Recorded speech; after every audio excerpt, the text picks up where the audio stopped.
ভাই আমার সাথে এক্ষুনি যে ঘটনাটা ঘটে গেল ভাই, কারুর সঙ্গে জানো না এরকম ঘটনা ঘটে ভাই, কারুর সঙ্গে জানো না ঘটে। ঘটনাটা হলো, আমাকে কাজের সূত্রে 4 জায়গায় যেতে হয় আমাকে।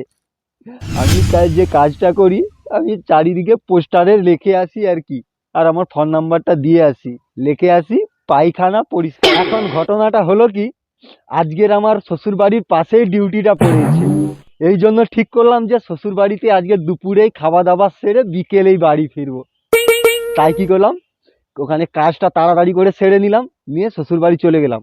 শ্বশুর বাড়িতে গিয়ে দেখি শালি একা বাড়িতে, শ্বশুর শাশুড়ি কেউ বাড়িতে নেই। बहुत तेज हो रहा है। ও ব্যাংকে কাজের জন্য চলে গেছে। এই জন্য দেখি শালি রান্না বান্না করলো, দুজনে আনন্দ ফুর্তি করলাম, অল্প অল্প কদিন করলাম, তারপর দুবার ধরে খেয়ে নিলাম শালির হাতের খাবার, দুবার ধরে খেয়ে নিলাম। তারপর দেখি বিকেল হয়ে গেল, শাশুড়ি বাড়িতে এসছে।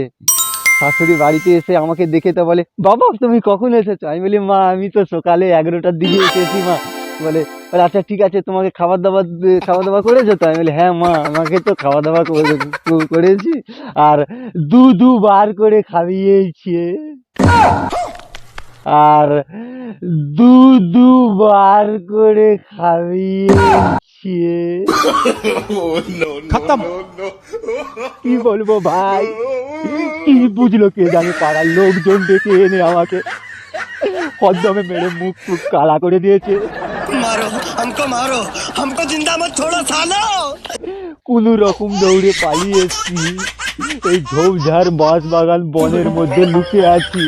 চারিদিকে লোক ঘুরতিছে, দেখলে আরো কে লাগবে ভাই, আরো কে। এইভাবে